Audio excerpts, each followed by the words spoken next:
I'm not in the mood to see a dead body this morning. I'll just wait for you guys here. I'm sorry, ma'am. You can't smoke here.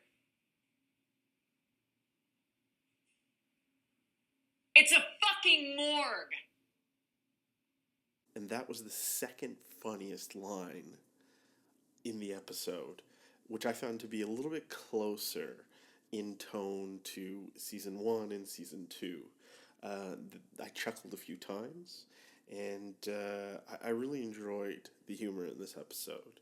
It was also a pattern that I see kind of developing with the show. Every time it offers up an episode like last episode, where I found it to be very sort of abstract, very, very out there.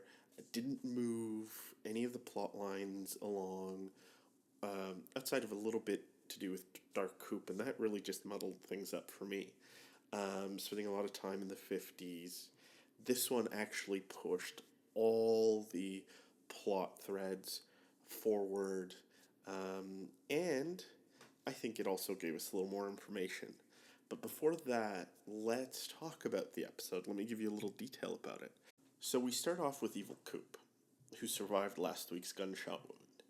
And he goes to the farm that he had spoken to with Ray about, and he meets his two henchmen, played by Timothy Roth and Jennifer Jason Leigh, who were both fantastic in their roles. Tarantino must have cast this episode or something. He orders them to take out Dougie and Janie, seeing as Ike the Spike and his handler have failed him. Before he leaves, though, he requests a cell phone that he can use to send out a text message that simply says, "The conversation is lively around the dinner table." I might be off on that, but it's around there. And then he takes off, leaving that phone there so that Tim Roth's character can give it a nice shotgun blast. From there, and you're wondering who that message goes to? Well, you've seen the episodes, you probably already know, but I'll reveal it in a second. From there, we go to Albert, Agent Cole, and Diane, who were flying home, but then they're diverted to South Dakota, much to Diane's dismay. I know. Fuck you, Albert. They arrive at the coroner's office where they see General Briggs's body. And Albert realizes that, hey, this is a 45-year-old body that belongs to a man who should have been in his 70s. So obviously there's something weird about this. So they go off and they see William Hastings. Finally, what I asked for. Matthew Lillard's character is back. They give us a little more information. Thank God, because I was really getting irritated thinking they had completely abandoned the storyline or that they were putting it too far in the back burner. But we find out when they interrogate him that Matthew Lillard, his character, Hastings, and the lady he was having an affair with had managed to get themselves into the Zone, which is a parallel universe, so I guess, where they see the general, or the major, and he has some information that he wants to give out. But before he gets that opportunity, things fuck up, and the next thing you know, General Briggs loses his head, Ruth loses her body, and they end up in the motel bedroom from the first episode. So now we're starting to see that there's a connection now. Now we see that connection, but we'll talk more about that later. We move over to Twin Peaks, where Sheriff Truman, Hawk, and Bobby Briggs decide to go visit Bobby Briggs' mother's house to discuss with her a little bit about Major Briggs. And that's when it's revealed that Major Briggs had forewarned her 25 years earlier that one day Hawk, Truman, and Bobby would come asking her about Cooper and Major Briggs. And that's when she reveals this metal cylinder that she'd been hiding, that he said that he instructed her to give them. Bobby recognizes that it was similar to one he had received as a child, so he's the only one who's able to open it.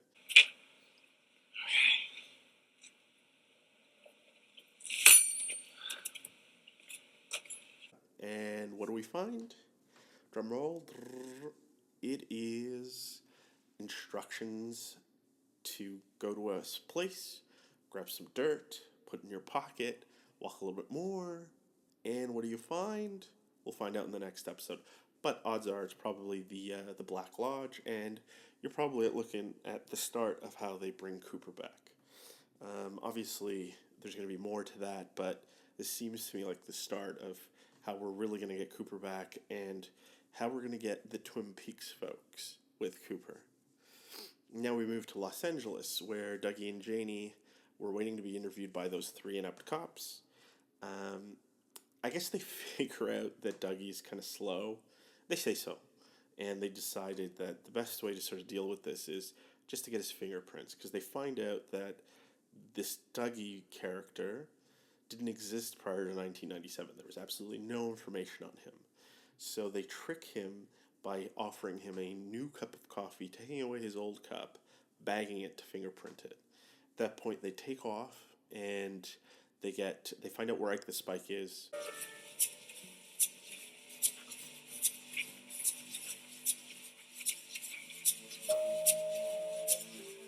The last bit of the episode takes place at the Bang Bang Bar, which is becoming sort of a trademark of the show.